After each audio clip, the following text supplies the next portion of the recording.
Iraq thought that Kuwait was hurting its own national interests.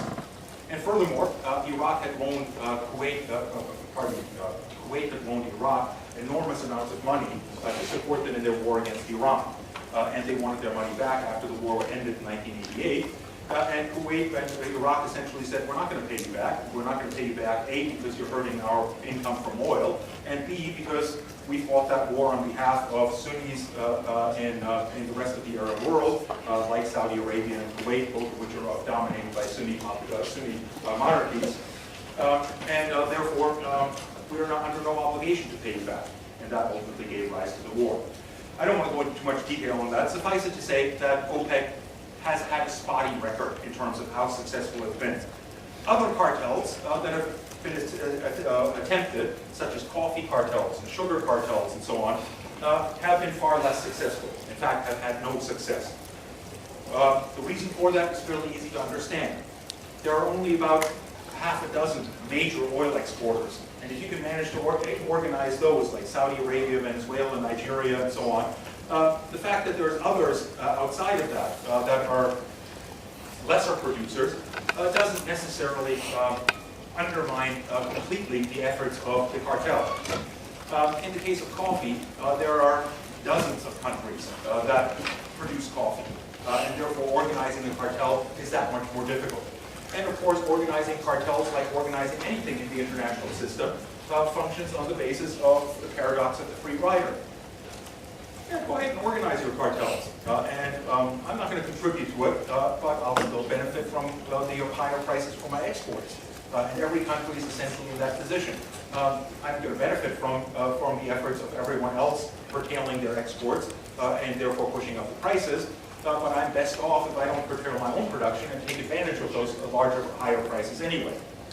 And that essentially means that cartels have not been very effective at pushing up prices or at equalizing terms of trade. The last policy method that has been adopted in order to overcome the dependency of the South has been foreign aid. And you've all heard about foreign aid. Canada gives foreign aid. Most countries in Europe give foreign aid. The United States gives foreign aid. But has foreign aid ever been successful at propelling states out of states of poverty? The answer to that is, for the most part, not. That doesn't mean that we shouldn't give foreign aid. It doesn't mean that it can't, on occasion, in very specific areas, do tremendous good, such as in rescuing the refugees in Jordan from the Syrian war and so on. But in terms of the overall impact of foreign aid, it has not made a major difference. One reason for that is that foreign aid is almost always tied by the donor country. And that means that when Canada, for example, gives aid to a country like Haiti, it isn't a free gift. It is a gift for a specific purpose that is usually meant that it is given for a development project in Haiti, for which a Canadian company will be hired in order to complete that development project. And that means that the money briefly goes to Haiti and very quickly ends up back in Canada. And the same thing is to a large extent true of American aid. Almost all American aid is tied aid, and is thus, in American politics, considered not in a separate category as foreign aid, but as in the category of domestic subsidies to domestic industries. Virtually all of these forms of aid are given not out of altruism, but rather in order to support a particular domestic industry, a domestic interest. And that, on the one hand, means that, yes, these countries do get free installations in their countries, provided by countries of the North.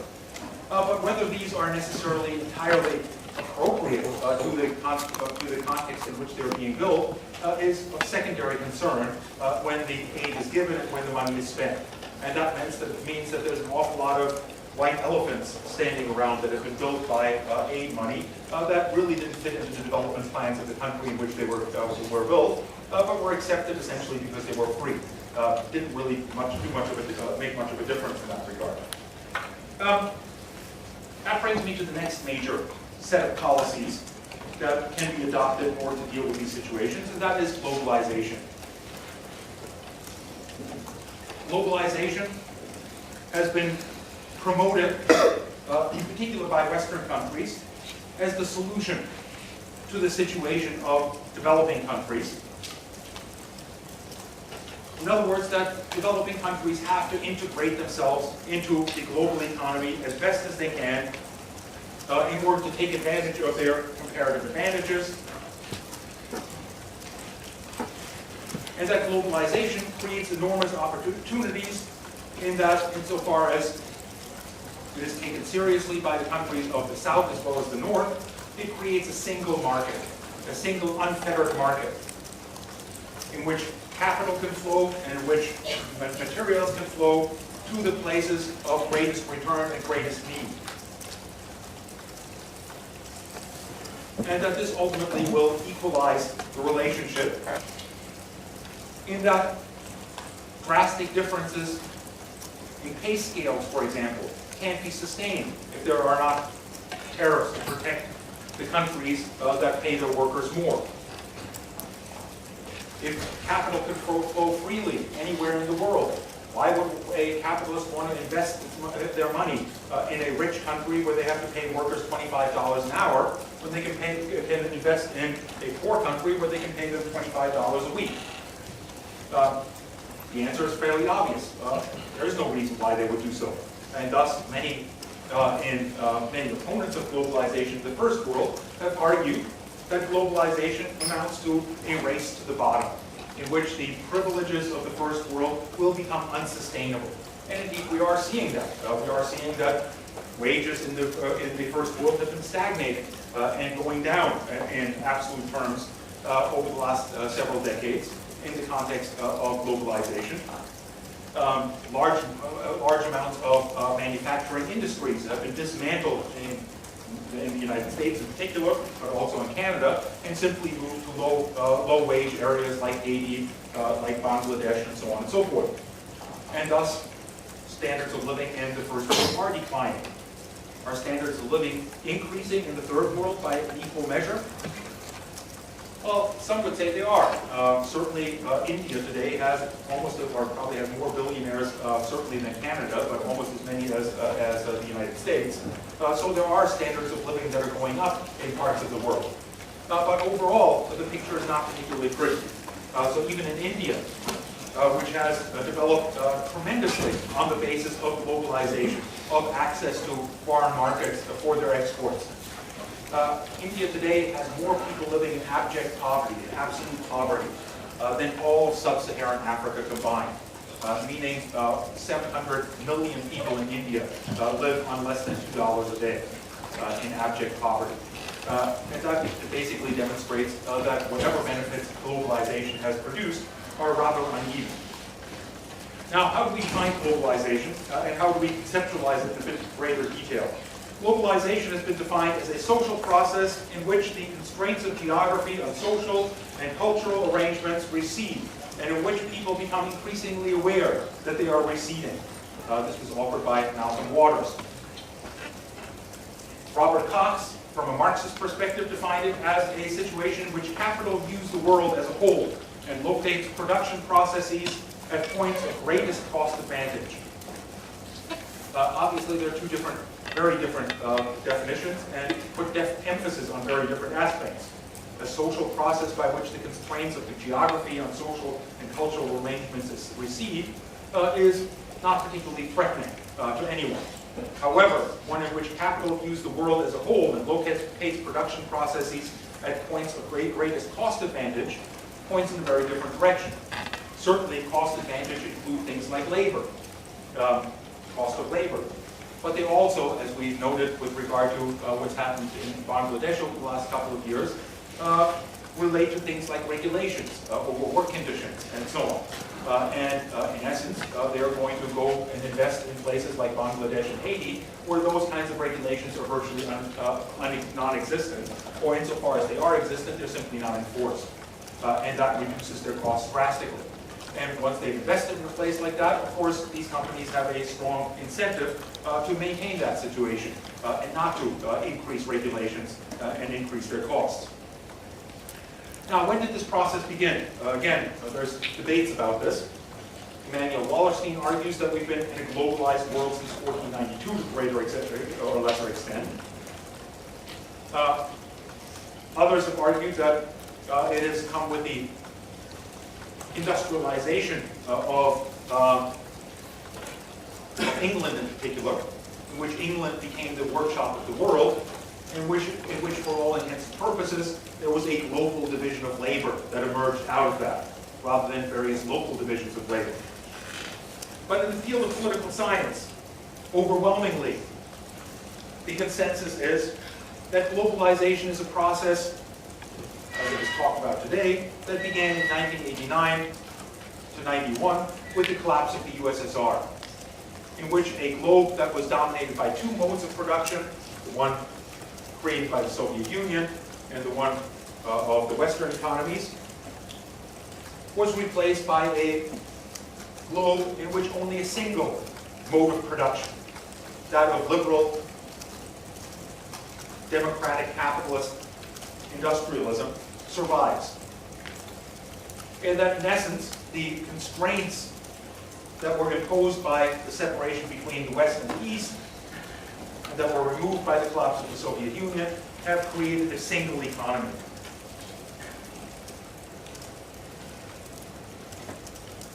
What does that mean for all of us? Well, realists argue that the globalization that has occurred since 1991 is nothing really all that new. That free trade regimes come and go, but don't ultimately alter the centrality of states as main actors in international relations. They point to the fact that the current level of world trade is not altogether new. That trade had reached equal levels as a percentage of global GDP during the latter part of the 19th century. But that level of trade and cooperation between states that existed in the latter part of the 19th century did not mean that wars came to an end, that states were no longer relevant. As soon as tensions between states erupted, free trade came to an end with it. Realists would very likely point to what's going on between Russia today and the West as an example of something very similar. The United States claims that Russia is breaking international law and is talking about imposing sanctions. Imposing sanctions basically means restricting trade. Among the chief sanctions that are being talked about are banking sanctions, in which they would seize the assets that banks hold for the Russian government or for Russian citizens. If these sanctions are imposed, Vladimir Putin has made it absolutely clear that he will retaliate by imposing similar sanctions on Western investments in Russia. And that means essentially that trade between Russia and the West will come to an end. This will have profound implications. One of the things that makes Ukraine key to global stability is that 80% of the imports of gas and oil in the European Union flow through pipelines in Ukraine. These also flow through Russian territory. And some have argued that one of the reasons why the Ukraine is so central to wrest away from Russia for the United States is because of the ongoing project to bypass Russia by building pipelines through Afghanistan, through Azerbaijan, through Armenia, and into Turkey, and therefore get Central Asian gas and oil onto world markets without having to run it through Russia. You get the general picture. If these tensions worsen, essentially trade between East and West will once again grind to a halt, and once again states will become the central actors, and national security will determine how they act, not economic interests. This is the realist perspective. Liberals tend to be more positive about this, and tend to argue, and would argue in the current context, that it's quite likely that despite all of these tensions between East and West over the Ukraine, cooler heads will prevail. And why will cooler heads prevail? Well, John McCain might be a hothead ready to throw nuclear weapons at Russia to punish it. But within the United States itself, people like John Kerry are not yet talking about military action or anything of that sort. They're merely talking about various forms of targeted sanctions.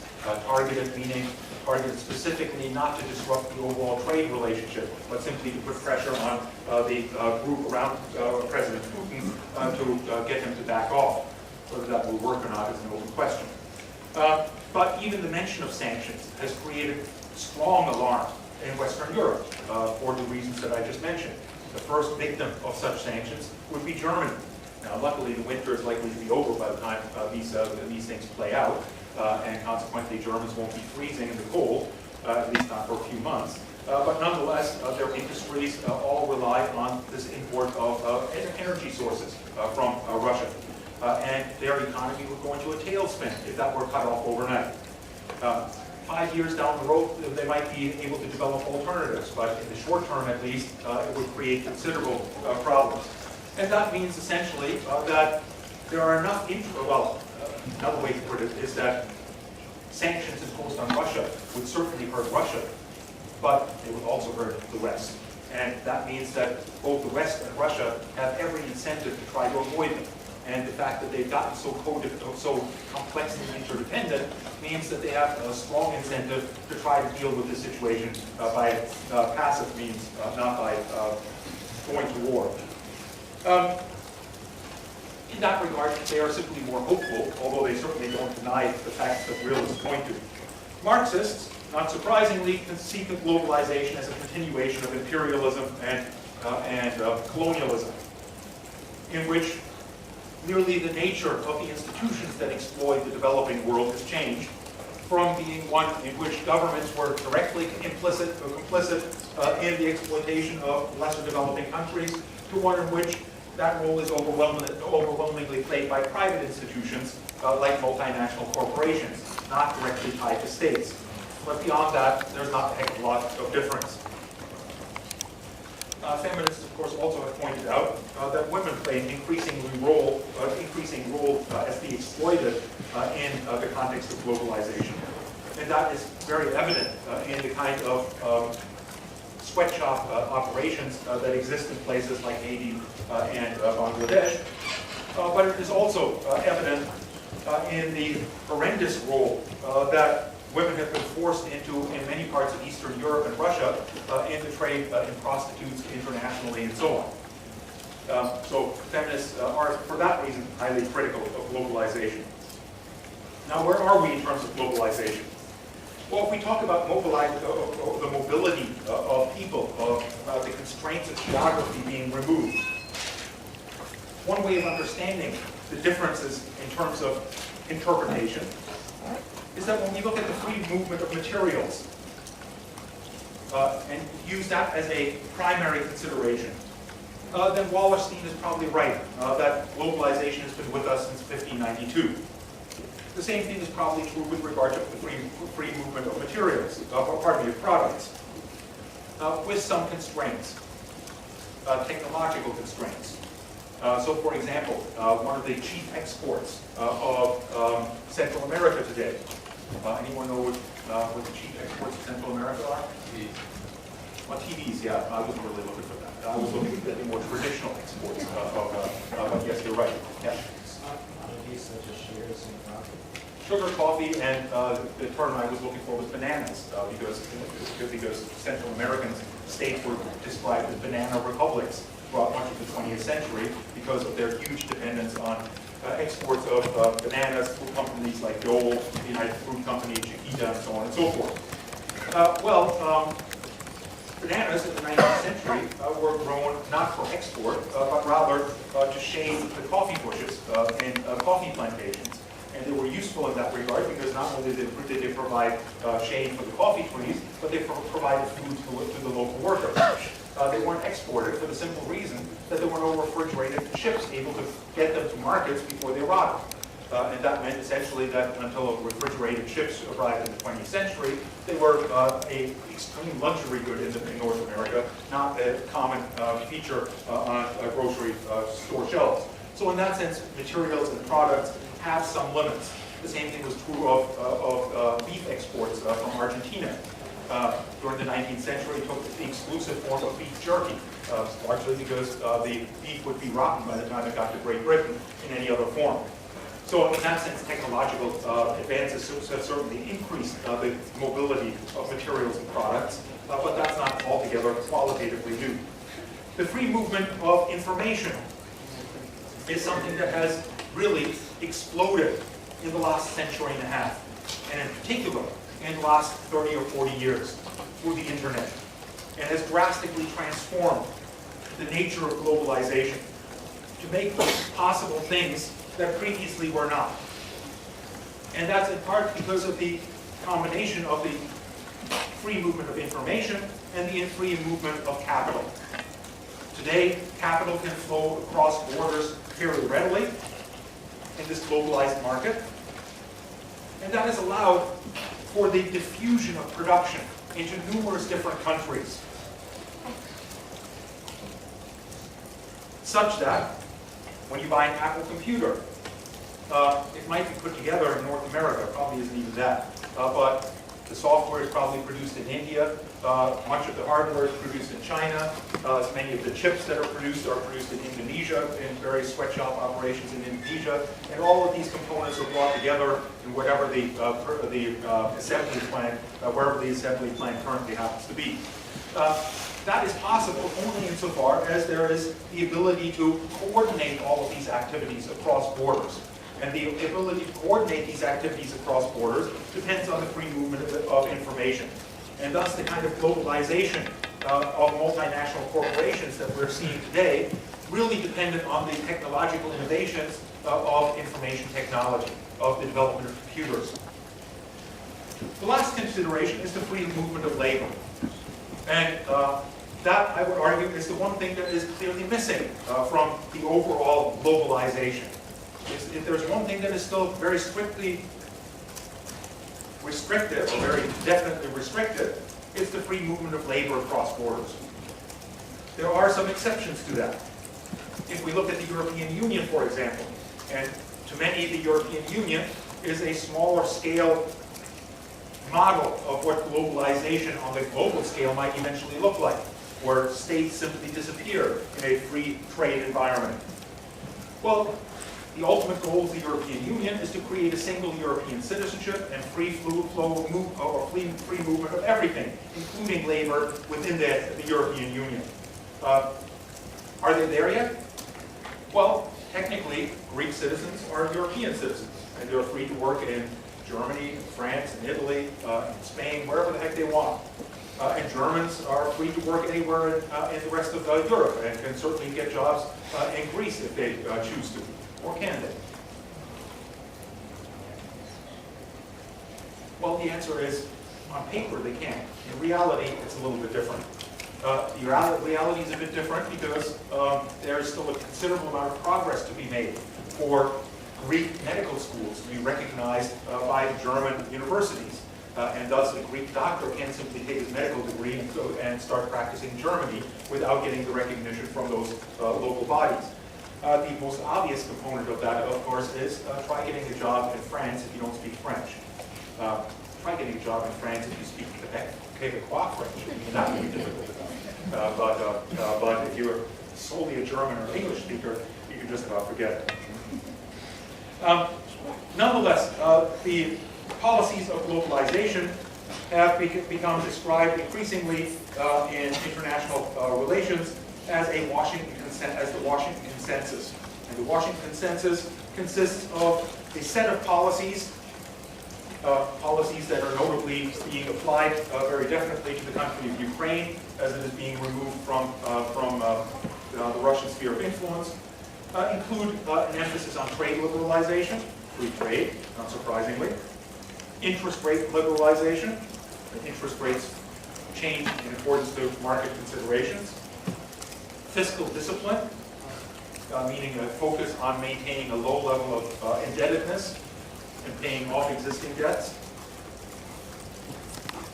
The idea that spending should be focused on sectors of high return, meaning that social spending, welfare states, and so on and so forth, are universally under attack. Indeed, the left-wing parties in the European Union argue that the whole European Union project is a form of one-sided class warfare in which the ruling elites in Europe are trying to essentially dismantle the welfare states that were created in Europe throughout the post-war era. That might be a bit strong, but nonetheless, there's a considerable force within the European Union that views it precisely through that lens. Liberalization of exchange rates. That exchange rates be allowed to flow freely on international markets.